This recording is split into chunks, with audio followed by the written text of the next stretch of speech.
Hi, it's me again with CorelDraw tips and tricks. Somebody sent me this, and I've taken out the name per their request. They're going to use it for a child's emblem on something. They're going to print it, and they're going to leave room for the kid's name here. But I think I got pretty close to the logo. Now, what I did, and for the one I'm doing this for, I love doing stuff like this. I mean, I just love, I can almost just see it before I even start. Polygon tool, 6-sided. Control button, hold it down so you get a perfect one. Rotate it 30 degrees so we have the flats on the top and the bottom. Go up to object and convert it to a curve. Take your shape tool and delete these midpoint nodes. I just want the outer part nodes. Go to Windows, Dockers, corners, and we're going to take the top two and let's use 1 inch. We're going to take the bottom two, 1 inch. We're going to take the inside two, 1.5. Now, take these, select them all, start moving them and hold down the control button. The control button will keep it from getting out of whack. That's pretty close. And always a way to check to see if you're close, if you're even, hit the plus key on your keyboard and mirror it. It put it right on top of it so you can't, it's identical shape on every direction. Now they're going to put a child's name in here.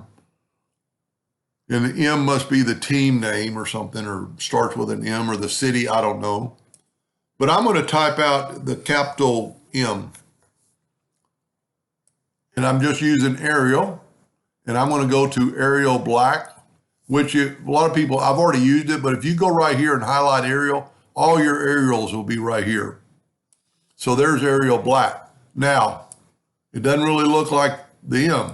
So I started thinking, well, what's the W look like? We'll go and turn it into Arial Black. You have to click off of it. And then mirror it the other way. Look at that. Looks much more like the letter.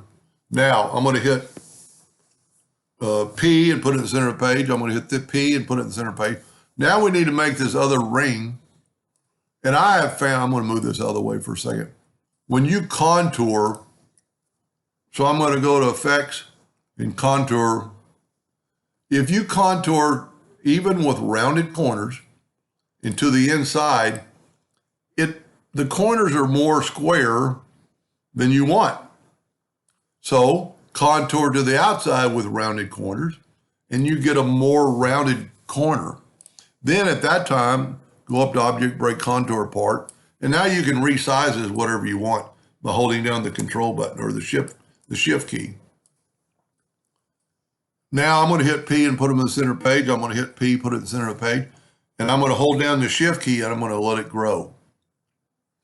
The Shift key keeps it growing from the center. I'm going to start moving and hold down the Control button. Puts it up there. I am going to left click, right click. I'm going to go to Object and convert it to a curve.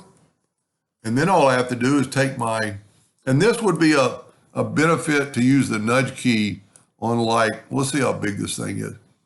It's almost 6. Let's try 0.75. We're going to grab the nodes and I'm going to hit the left arrow key, 0.75. I'm going to get this one and hit the right arrow key, 0.75. And you could still, if it has to be perfect, all you have to do is move this holding down the control button. Do a very good job. When you start moving it, then hold down the control button, it'll be perfect. Now it's a little bit different. I can tell now about it. Let's set our nudge factor on like 0.1. And let's grab this node, right arrow key. This node, left arrow key. So I made it thinner. So it maybe looks more like, and you could still, now here's a little trick. If we want to move these up, but you can't just select the 2 without getting the 3. if you will hold down the shift key and deselect that one, well, why isn't that working? Normally that will deselect. So what we can do is hold down the Alt key and just lasso those two. Now, holding down the control button, we can move those down and you could play with it and get it any, you could even use the nudge and nudge it up a little bit at a time. That's pretty close. It's a little bit different M, so maybe we could move this one over, and you could just play with that to your heart's content. Now, all you have to do if you're going to print it on something blue is just take a blue box, make it blue, go up to Object, Order, Back a Page, and to make it look like the original, you can take this line, make it something other than a hairline, and make it white. This line we do not need, but it is a cut line, so be careful when you do this. Change your nudge factor to about 5, and take your Smart Fill tool on white, and fill that in, and then nudge it out of the way, and then delete this line. In case you do some cutting, it won't cut it out. And then just grab that and put it back. Put it back. And now we need to make the M red. And, even if you wanted that red, you could match that red. But I'm just going to set it on this red. So if you wanted to match it, you could grab the color eyedropper and put it right there. Now it's a little bit different because that's a picture. I'm just going to make it like I did before and just make it a red.